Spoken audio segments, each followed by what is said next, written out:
Bonjour. L'émission France Islam avait déjà programmé Ali Merad, le grand islamologue, pour en parler avec Mohamed Harkoun et ses autres amis, mais nous venons d'apprendre malheureusement sa disparition le 24 mai dernier à Lyon, où il a été inhumé en présence des recteurs des mosquées de Lyon et de Villeurbanne, Si Kamal Qobtan et Si Izzeddine Gassi, accompagné du père Christian Delorme. Avec Ali Merad disparaît un des grands spécialistes de l'islam contemporain, dont la discrétion n'avait d'égal que ses grandes compétences et ses refus de participer aux débats agités et désordonnés organisés essentiellement par les médias, aux dépens des experts et des bons connaisseurs. Ali Merad était né en 1930 à Laghouat, dans le sud algérien, dans une famille très religieuse qui était engagée dans l'Islah, le mouvement réformateur lancé par le cheikh Abdelhamid Ben Badis, qui avait dépêché le cheikh Mbarak El-Mili à Laghouat. Et le jeune Ali Merad a baigné dans cette atmosphère religieuse sur le plan familial et islahiste sur le plan local. Et il a commencé par aller à l'école coranique qu'il a fréquentée simultanément avec l'école communale. Il se levait à 5 h du matin pour aller à l'école coranique et à 8 h, il était sur les bancs de l'école communale. D'où sa grande connaissance du Coran qu'il connaissait par cœur, qu'il avait appris par cœur avant même d'aller à Alger rejoindre le lycée Bugeaud, dont il deviendra un très brillant sujet qui avait tous les prix d'excellence.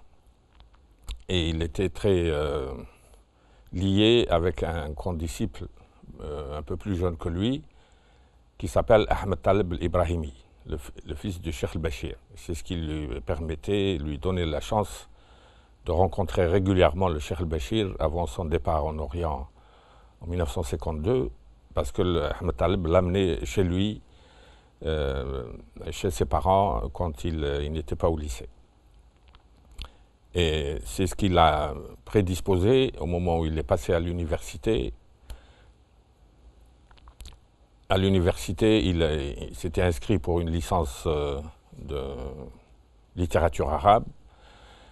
Et avant même de terminer cette licence, il décide de lancer avec Ahmed Taleb Ibrahimi la revue Le Jeune Musulman, que la direction, l'état-major de l'Islah, voulait destiner aux Algériens francophones privés de la connaissance de la langue arabe. Il voulait diffuser les thèmes de l'Islah auprès de la nouvelle élite formée exclusivement à l'école française. Et Ahmed Taleb et Merad étaient vraiment la cheville ouvrière de cette publication, lancée en 1952. Ahmed Taleb avait à peine 20 ans. Et après, il y a eu d'autres collaborateurs, le Malik Ben Nabi, le docteur Khaldi, le Hashmi Tijani, Mostafa Al-Sharaf, Mohamed Sherif Sahli.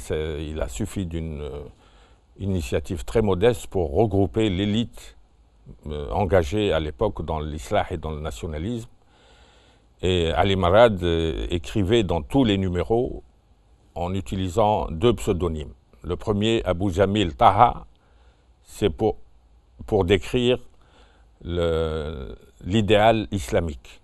Et sa rubrique s'appelait « À la lumière du Coran et du Hadith ».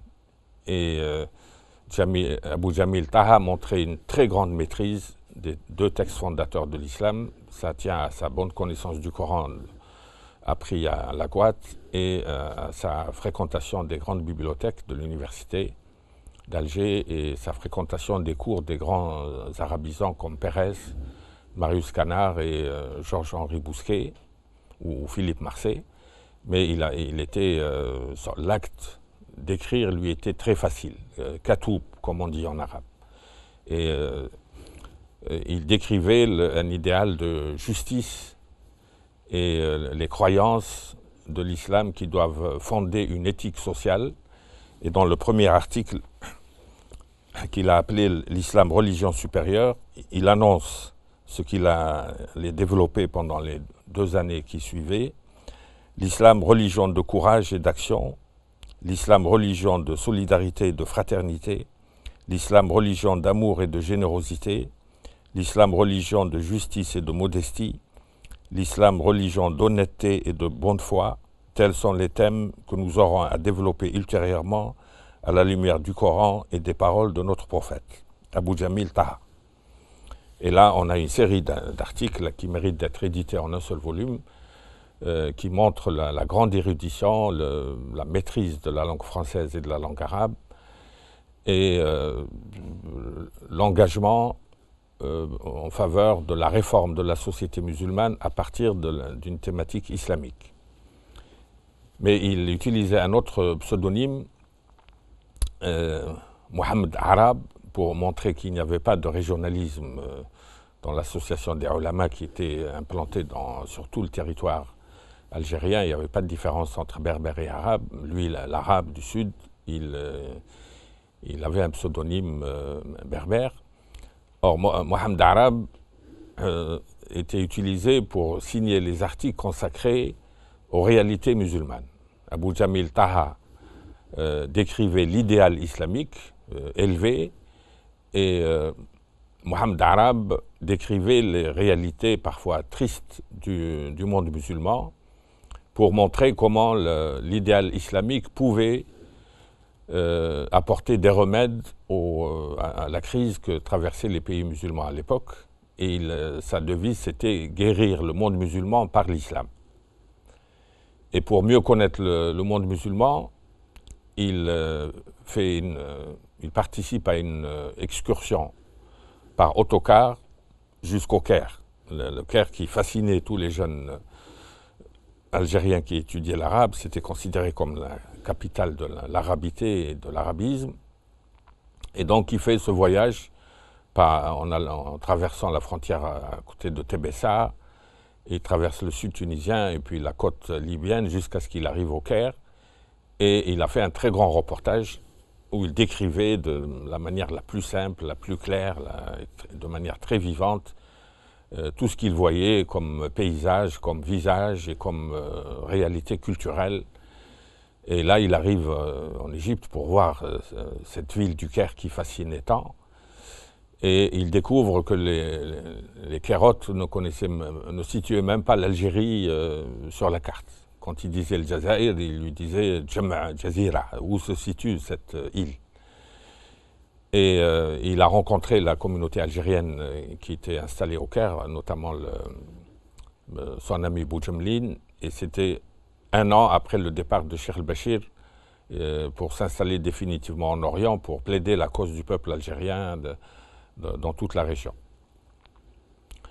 Et il revient en Algérie, où il termine donc sa licence, et ce périple qu'il a décrit en utilisant le pseudonyme de Mohamed Arab lui inspirera un article signé Ali Marad, un article savant sur le genre Rihla chez les auteurs maghrébins, depuis Ibn Battuta, Ibn Jubayr, jusqu'à la Rihla al-Warthilaniya. Donc c'est quelqu'un qui choisissait ses thèmes d'érudition, de recherche, à partir de l'expérience vécue, comme ce séjour de 15 jours par autocar au Caire. Ensuite, il se rend à Paris, où Ahmed Taleb s'était déjà rendu pour s'inscrire en 5e année de médecine en 1954. Et là, il réussit le concours de l'agrégation d'arabe en 1956, où il est reçu major, avec des condisciples comme Mohamed Harkoun, comme Jamaldin Benchir, comme Nada Tomish. C'est une année où on a reçu à peu près une douzaine de candidats. Et Merad a laissé ses traces comme major de cette promotion en pleine guerre d'Algérie. Et il est nommé professeur au lycée franco-musulman de Ben Aknoun, et puis très rapidement assistant à l'université d'Alger, détaché à l'Institut d'études supérieures islamiques, créé en 1946, qu'on appelait l'Institut Pérez, pour remplacer l'ancienne division supérieure des 3 médersas d'État, qui était intégrée à l'université. C'est une des réformes de l'immédiate après-guerre. Et il continue d'écrire de très bons articles dans les revues spécialisées. Le plus remarqué de ces articles était consacré au séjour du Cheikh Mohamed Abdou à Alger en 1903. Et un autre article aussi remarqué étudiait la presse musulmane depuis les débuts, depuis la fin du 19e siècle, comment les musulmans algériens ont essayé d'avoir une presse à eux qui soit autonome par rapport aux idées et aux idéologies dominantes à l'époque. Alors il reste jusqu'à l'indépendance et il a eu la mauvaise surprise à la rentrée de 1962 d'être muté, lui qui était maître assistant à l'université d'Alger. Il se retrouve muté au collège de Boussaada. Alors il a très mal vécu cette espèce de sanction qui n'était en fait qu'un règlement de compte d'un ancien étudiant du FLN qui était à Paris et qui lui reprochait de n'avoir pas observé la grève des étudiants de 1956 puisqu'il a eu l'agrégation en 1956. Mais cette sanction ne le concernait que lui et le Hadj Sadouk, alors que Benchir, qui était reçu à l'agrégation en même temps que lui, était accepté comme assistant ou maître de conférence à l'université d'Alger. Et là, il décide de mettre ses livres dans sa petite Dauphine ou 4 chevaux de l'époque, et il part en France par le Maroc et l'Espagne, où il s'inscrit avec Charles Pella pour une thèse sur le mouvement réformateur musulman en Algérie.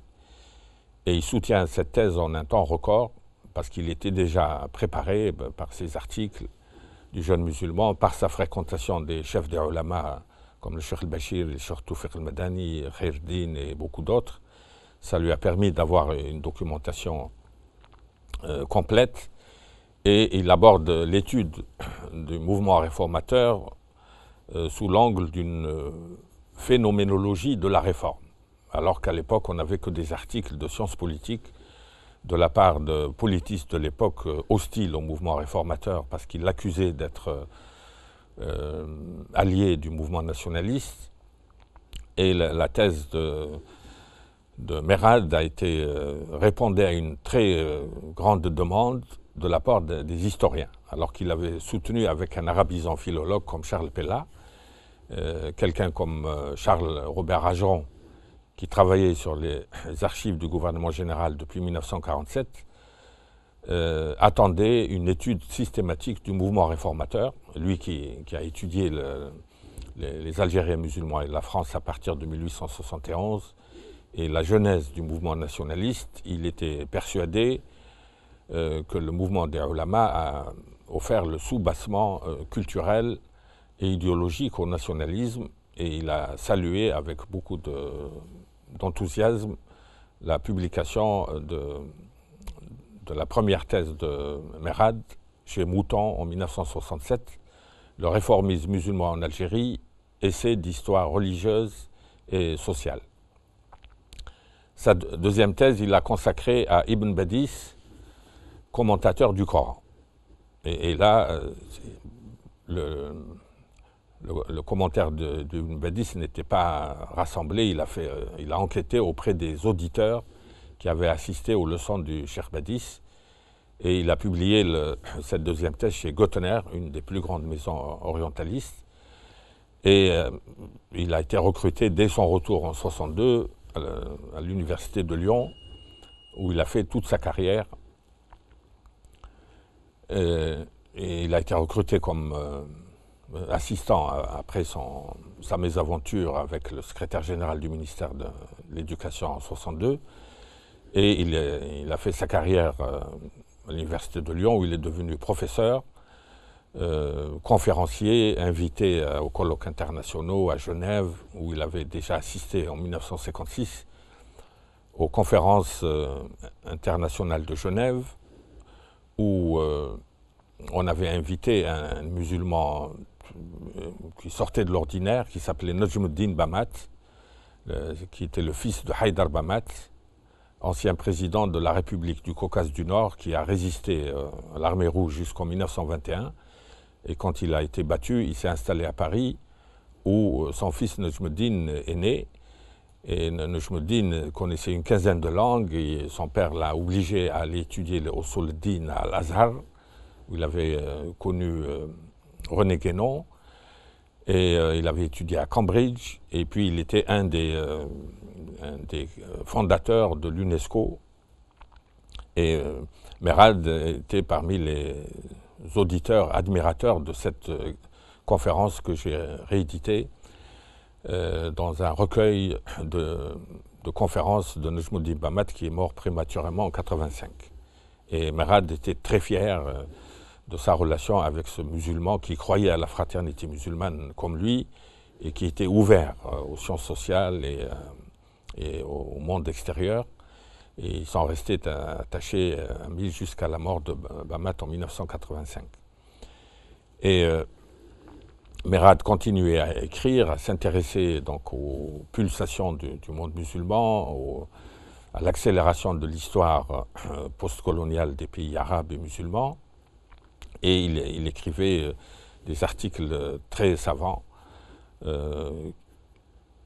et notamment l'article qu'il a fait connaître, c'est l'article Islah, qui est très très long, publié dans la réédition de l'Encyclopédie de l'Islam. On lui doit aussi l'article Larouat, dans la même Encyclopédie de l'Islam, où il fait preuve d'une érudition pluridisciplinaire. Il fait preuve de connaissances géographiques, ethnographiques, historiques, religieuses. Et il s'est fait connaître dans le monde savant, notamment par ces deux grands articles. Mais il ne restait pas enfermé dans son érudition absentéiste, comme on le déplorait. Et il a répondu présent à la demande des autorités françaises qui avaient créé la Commission nationale des Français musulmans en 1977 pour étudier les problèmes d'intégration des musulmans en France.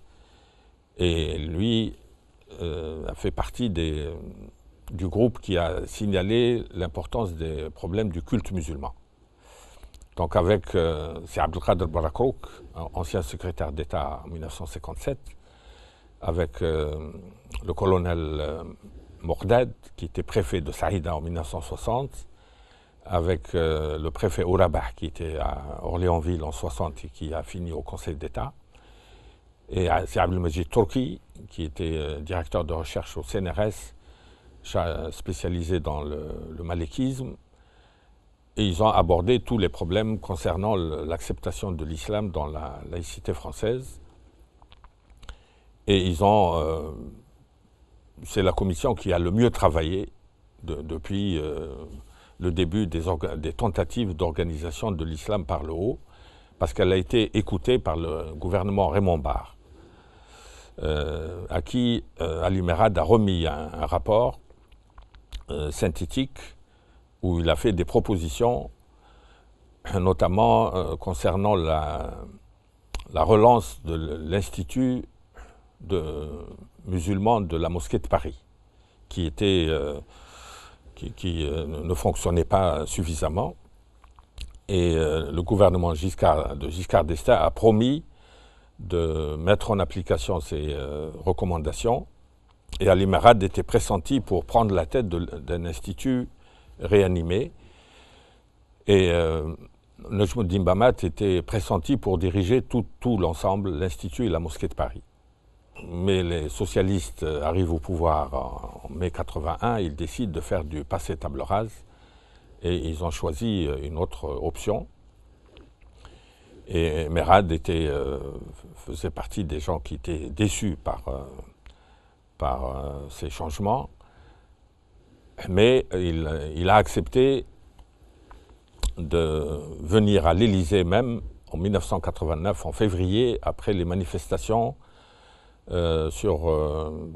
hostiles au verset satanique de Rushdie. Là, les Français ont découvert qu'il y avait un problème. Et Merad a remis un rapport où il a proposé l'ouverture d'un espace d'expression intellectuelle et scientifique de l'islam pour former les jeunes musulmans, les éduquer, et après avoir rénové les méthodes éducatives de l'enseignement musulman. Alors il a dit qu'on avait le choix entre un institut de théologie musulmane sur le modèle de l'Institut catholique de Paris, de la rue d'Assas, qui est financé en partie par le public et en partie avec des financements privés. Et Merad a ajouté comme commentaire, il a dit « Cette première proposition comporte le risque d'avoir des théologies rétrogrades importées par le biais des financements extérieurs qui ne pouvaient venir que des pays du Golfe. » La deuxième solution, c'est un projet de faculté de théologie musulmane à Strasbourg, en zone concordataire, où le droit concordataire permet le financement de l'enseignement religieux par le public. La troisième option, c'est un centre national d'études de l'islam, tout à fait laïque, mais qui soit autonome par rapport aux autres universités. Mais le projet, alors l'Élysée à l'époque a choisi la deuxième solution et a proposé l'ouverture d'une faculté de théologie musulmane à Strasbourg.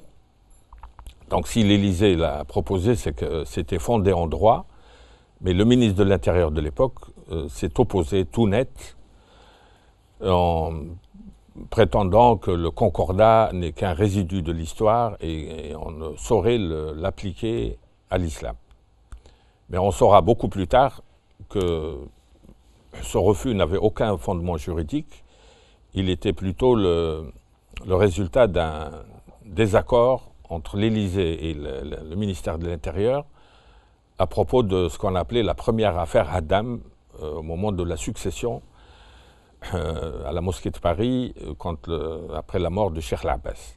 Le ministre de l'Intérieur ne voulait pas que l'Algérie nomme un recteur de manière unilatérale, mais l'Élysée a permis l'arrivée de Haddam et le ministre était resté il était très susceptible, il a vécu ça comme une humiliation et il a décidé de s'opposer à toute proposition sur l'islam venant de l'Élysée.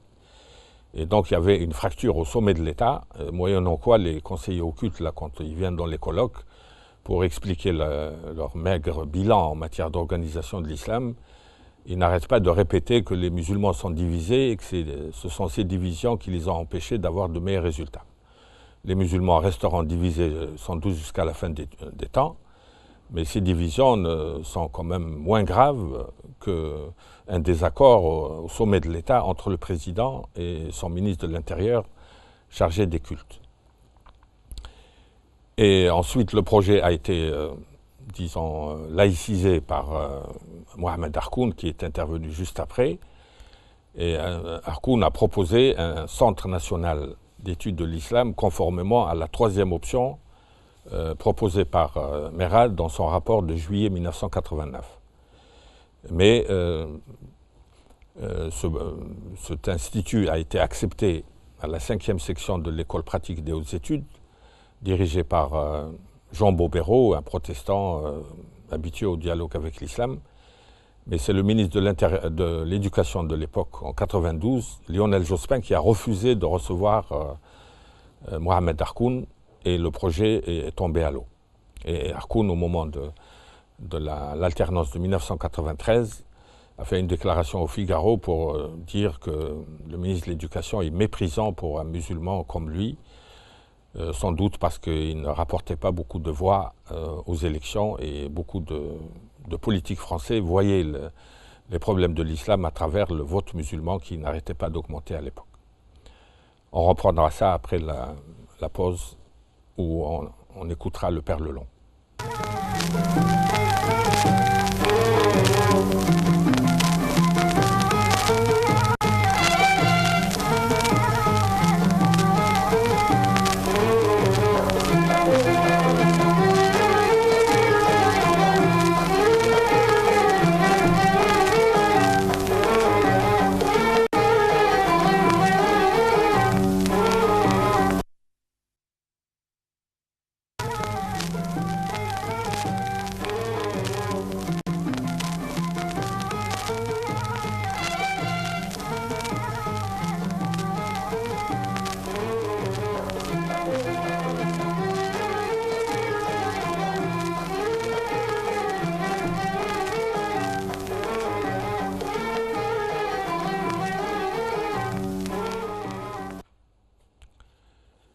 Donc le projet repris par Harkoun, à partir des propositions de Merad de 89, a été rejeté. Les choses sont restées en l'état jusqu'à l'arrivée de Jean-Pierre Chevènement au ministère de l'Intérieur, qui a pris au sérieux les problèmes éducatifs et qui a proposé l'ouverture d'une école des hautes études sur l'islam autonome des universités, un peu sur le modèle de Sciences Po. Et j'ai été mêlé un peu à cette affaire, où j'ai contribué à remettre Mohamed Harkoun en rapport avec les ministères. Et un des conseillers de Chevènement m'a dit, en dehors de Mohamed Harkoun, qu'est-ce qu'il y a comme intellectuel musulman valable? J'ai cité le nom de Ali Merad. Et la semaine d'après, Ali Merad était invité à déjeuner dans un grand restaurant là près du ministère de l'Intérieur, où ils ont commandé un menu de poissons, etc. Et Ali Merad demande à Didier Motchane qui allez-vous mettre dans cet institut, et Motchane cite le nom d'un islamo-politiste hyper médiatisé. Et Merad a répliqué très sèchement, « Monsieur le conseiller, vous venez de me couper l'appétit, je pars ». Et il a décommandé le menu qu'il avait commandé. Et ça donne une idée de la grande exaspération provoquée chez un musulman qui assumait sa sensibilité et qui était très érudit, qui était pour la rigueur scientifique et qui était exaspéré par à peu près la désinformation de cet islamopolitiste qui était une sorte de coqueluche des médias. Et Merad a proposé à ce moment-là la création d'une conférence musulmane de France calquée sur la conférence des évêques qui réunissait tous les évêques. Et lui, il voulait réunir toutes les personnalités qualifiées de manière à ce que l'islam soit étudié en dehors des circuits administratifs.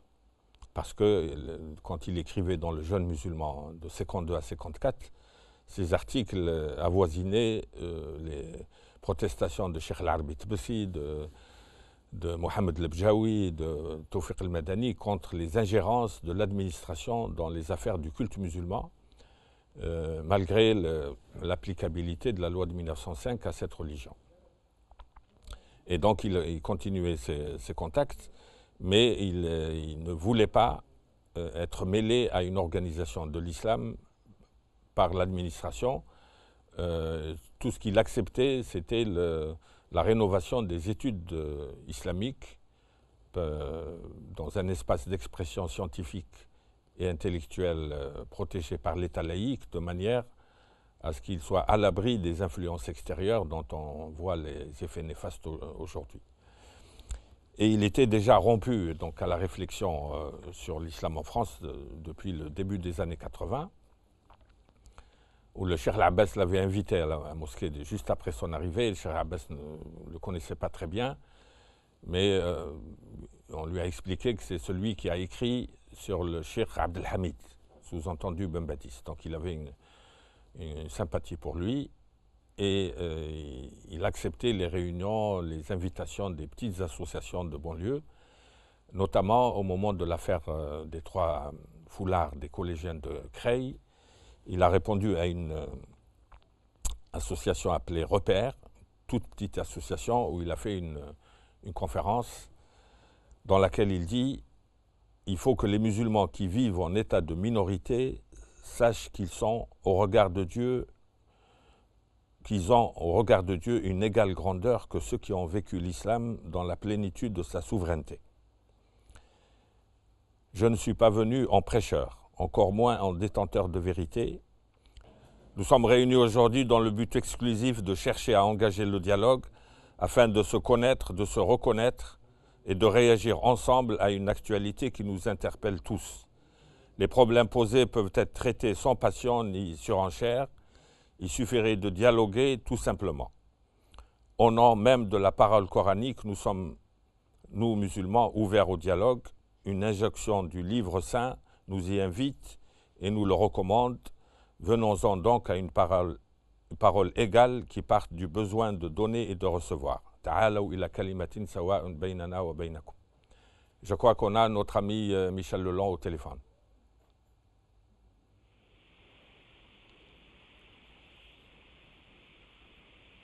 Allô, Michel? Oui, je t'entends, oui, je bon, t'écoute, oui. Michel, bon, je suis très content de te donner la parole. Tu es mieux placé que moi parce que tu as connu notre ami Merad dès ton arrivée à Alger en 1954. Écoute, moi tu peux dire mieux que moi comment Ali Merad a été d'abord un intellectuel, un universitaire brillant, qui a fait des travaux très importants sur la pensée musulmane contemporaine, sur le réformisme musulman, et je pense que là, tu peux le dire beaucoup mieux que je peux le faire. Ce que je peux dire, moi, c'est que Ali était un ami, un grand ami, un frère.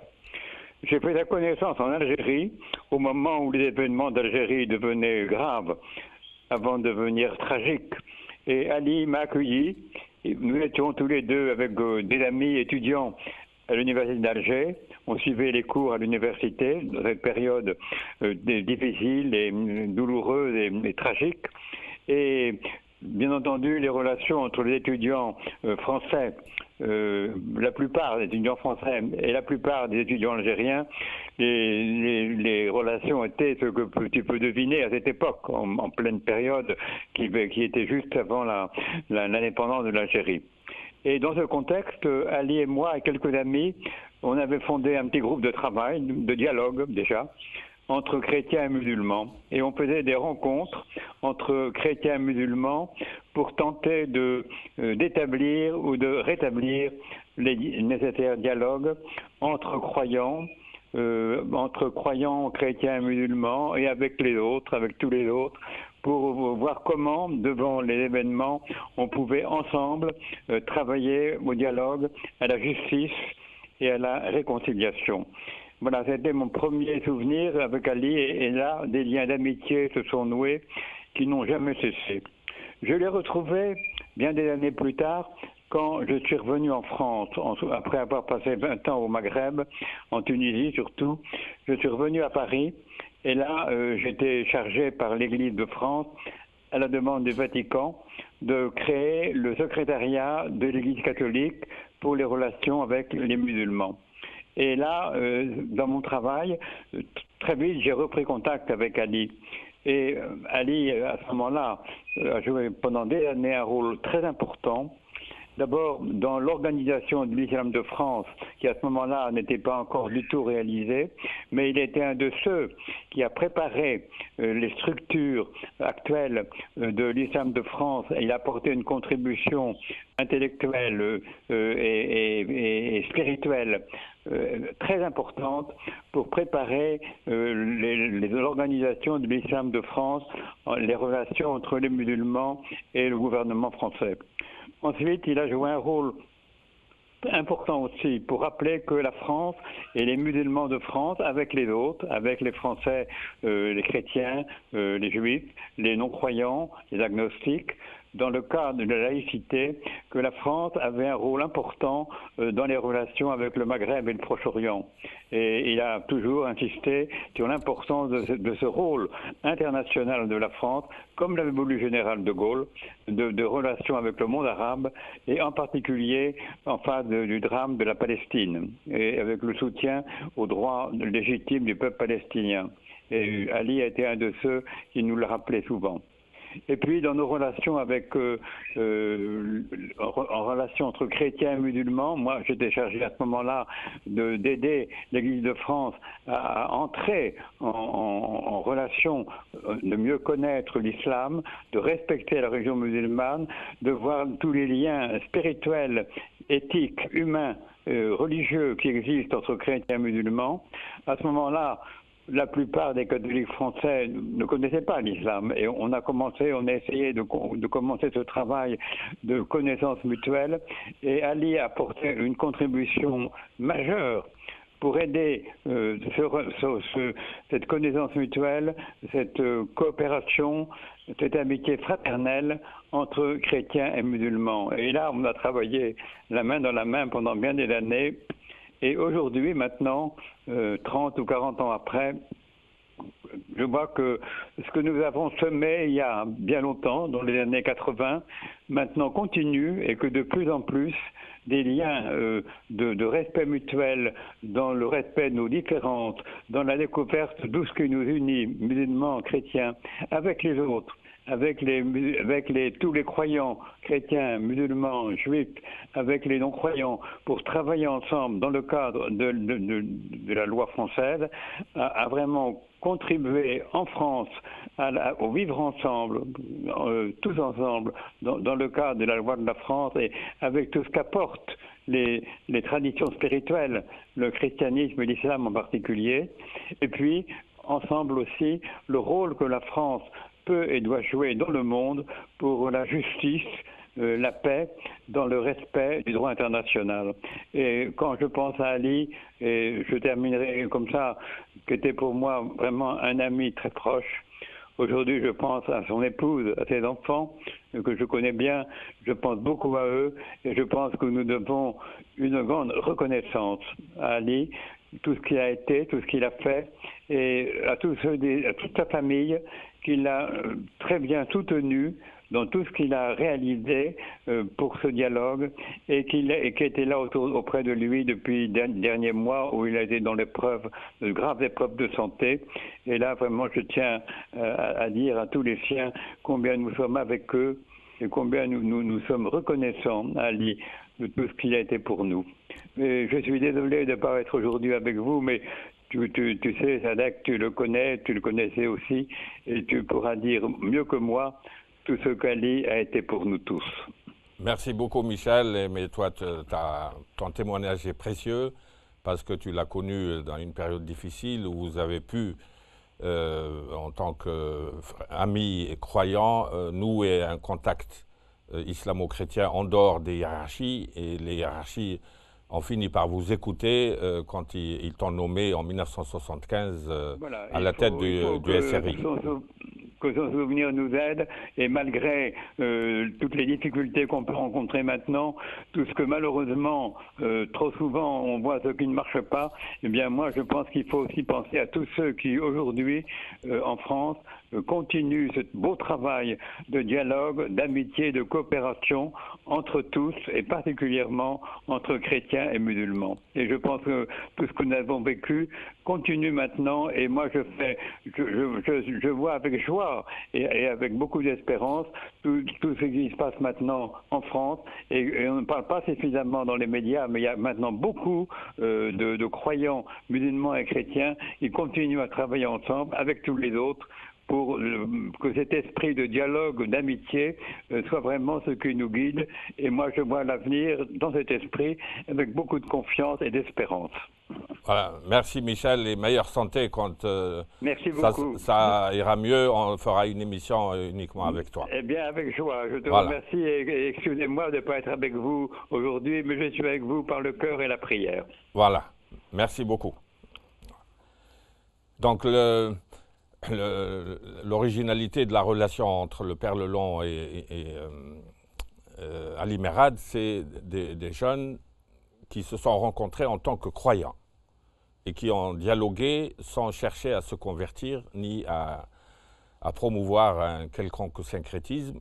Et le mérite du Père Lelon est d'autant plus grand qu'il est arrivé en tant que Père Blanc. Or, les Pères Blancs étaient créés par la Vigerie pour convertir les musulmans. Or, le Père Lelon a vu que ce n'était pas du tout la meilleure solution, et il était déjà dans une attitude que fera connaître le cardinal Duval par la suite. Quand on lui a dit « vous êtes resté en Algérie pour convertir les musulmans », il a dit « non, je suis là pour les aider à devenir de meilleurs musulmans ». Et le fait que sur les bancs de l'université, deux croyants, dont l'un connaissait le Coran et l'autre l'Évangile, et le Père Lelon s'est mis à lire le Coran régulièrement. Moi, je me souviens de l'avoir rencontré dans le train. Il avait toujours un Coran qu'il annotait de la main, il le lisait en arabe. Et Ali Merad était toujours présent aux invitations du Père Lelon. C'est à ce titre que je l'ai rencontré à plusieurs reprises, notamment au grand colloque de dialogue islamo-chrétien à Strasbourg en 1990, en décembre 90, dans une période difficile, au moment où se préparait la guerre du Golfe. Donc c'est l'autre aspect, si vous voulez, du témoignage de Ali Merad, c'est son engagement dans le dialogue avec les gens du livre, notamment avec l'Église catholique et aussi avec l'Église protestante du temps du pasteur Matthieu. Mais il continuait sa recherche universitaire parce qu'il croyait à la production des idées savantes de manière à ce qu'elles soient diffusées auprès des gens moins instruits, conformément à l'adage islamique qui dit « Zakatul ilmi nashruhu wa khayrul ulumi anfa'uha wa anfa'ul ulum allati tu'allamu fi sabilillah ». C'est pour ça qu'il a été toujours présent pour diffuser ce qu'il croit avoir trouvé dans ses manuscrits, dans ses recherches. Moi, je l'ai rencontré dans les sous-sols de la Bibliothèque nationale à la recherche des catalogues et on discutait longuement. C'est là où il m'a révélé les pseudonymes quand il m'a vu lire Le jeune musulman. Et c'est là où il m'a révélé les 2 pseudonymes qu'il a utilisés. Et il continuait sa recherche. Il est l'auteur d'à peu près une quinzaine d'ouvrages. Donc ses 2 premières thèses sur le réformisme et sur Bombadis, mais il a écrit aussi Lumière sur Lumière, Page d'Islam, Introduction à la pensée islamique. C'est inspiré de Surat al-Nur, la Surat 24, Nourun ala Nour, ce qui montre sa référence permanente au Coran, qui est vraiment le point de départ de sa réflexion et l'objet de sa méditation permanente. J'ai eu sa fille au téléphone avant-hier. Elle m'a évoqué ses souvenirs d'enfance. Elle m'a dit quand mon père, à la fin de la journée, se sentait fatigué, je l'entendais dans son bureau psalmodier le Coran à haute voix. Et parmi les ouvrages qu'il a publiés récemment, il y a un que sais-je intitulé Islam contemporain qui a été réédité 5 ou 6 fois. C'est un livre remarquable qui décrit l'évolution de l'islam contemporain depuis à peu près l'expédition Bonaparte, où il dit « Le surgissement de l'islam à tous les niveaux de la vie internationale constitue l'une des données majeures de l'histoire contemporaine. Objet d'incessantes interrogations, notamment depuis les 2 dernières décennies, l'islam fait désormais partie de l'actualité. Source d'inquiétude pour les uns, redoutable énigme pour les autres, il représente une sorte de défi à l'intelligence occidentale qui, durant plus d'1 siècle, érudition orientaliste à l'appui, pouvait croire avoir cerné le fait islamique dans ses diverses dimensions. Les révolutions et réactions de toutes sortes dont le monde musulman est actuellement le théâtre apportent chaque jour une remise en cause d'une certaine vision occidentale de l'islam, fondée davantage sur des stéréotypes que sur une connaissance vraie. » Et là, il aborde ce problème en véritable historien, rompu à la méthode historique moderne, et il nous fait connaître toutes les grandes figures du mouvement réformateur, en remontant jusqu'à Shah Waliullah Dahlaoui, qui était très peu connu des orientalistes, et c'était un contemporain de Mohammed ibn Abdul Wahhab, mais qui était un grand rénovateur de la pensée islamique, où il a apporté la notion de irtifaq, qui vient du Coran, ou murtafaqa, et c'est l'équivalent de l'idée de civilisation qui assure une sécurisation pour l'individu et son épanouissement que l'on retrouve chez Malik ibn Nabi. Mais Shah Waliullah dit l'irtifaq doit être accompagné de l'irtirab, c'est-à-dire l'irtirab min Allah. Plus on s'élève sur l'échelle sociale, plus on doit se rapprocher de Dieu, contrairement à ce qui se passe en Occident, où plus on s'enrichit, plus on devient agnostique, voire athée. Et le grand mérite de Merad, c'est d'avoir dressé la liste de tous ces grands réformateurs, Hassan al-Banna évidemment, mais aussi des réformateurs modernistes comme Ahmed Khan, le fondateur du collège d'Aligarh, qui est devenu l'université d'Aligarh, avec lequel Jamal Din Afghani avait polémiqué parce que Afrani lui reprochait son excès de modernisme qui risquait d'aboutir à une dissolution de la foi musulmane. Et ce livre a eu un très grand succès, au point d'être réédité une demi-douzaine de fois. Et sa conclusion est très suggestive. Il dit « Le monde musulman n'est pas encore guéri des traumatismes causés par la guerre du Golfe de 90-91, l'horreur du nettoyage ethnique en Bosnie-Herzégovine en 1997-1999, puis au Kosovo en 1999, la détresse du peuple palestinien, singulièrement médiatisée depuis la seconde intifada. Idem pour les guerres oubliées qu'endurent les populations musulmanes au Cachemire, en Tchétchénie, etc. » Donc il ne se contentait pas d'agiter l'épouvantail de l'intégrisme, fondamentalisme pour faire peur aux lecteurs, et il décrivait aussi les musulmans comme victimes, des pratiques meurtrières du nettoyage ethnique. Ensuite, il conclut en disant « Rien ne sera plus comme avant le septembre noir de l'an 2001. Qui oserait désormais décréter la culpabilisation et la diabolisation collective, chose que l'islam récuse? Qui pourrait valider maints discours à référence religieuse, échafaudant des thèses qui dénaturent l'essence du message islamique? Comment ne pas souhaiter l'émergence en terre d'islam d'une haute instance de vérité susceptible d'inspirer la confiance et le respect, à l'instar des grandes figures charismatiques de notre temps? L'absence d'une telle instance morale manque cruellement au monde islamique. L'anarchie des magistères n'a que trop longtemps servi les prophètes de malheur qui tablent sur le choc des civilisations et se répandent en diatribes contre la presque totalité du genre humain. À cause de tels discours et de violences qu'ils génèrent, c'est l'islamisme, religion de Mahomet selon le Littré, et là c'est pour protester contre la confusion introduite par l'usage du mot islamisme pour désigner les courants radicaux violents, alors que ça a servi pendant des siècles à désigner tout l'islam.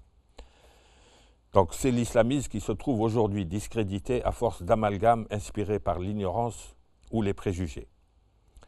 Ensuite, il propose des solutions pour que l'islam se réforme de l'intérieur, de manière à ce que les pays musulmans se démocratisent. Il était ce qu'on peut appeler un musulman démocrate, très enraciné dans sa foi. Il méditait le Coran tous les jours, mais il était pour l'acceptation définitive de la démocratie par l'islam. Et on peut lui appliquer la formule de Bourdieu qui disait « On peut juger de la valeur d'un chercheur selon sa capacité à décliner les offres des médias ». Et lui, il a décidé de ne pas être médiatisé pour conserver la qualité de ses travaux.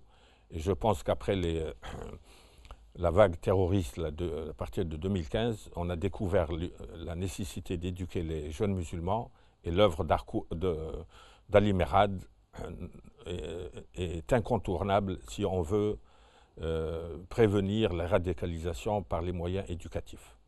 Rahmatullah ala akhina Ali Merad, wassalamu alaikum wa rahmatullah.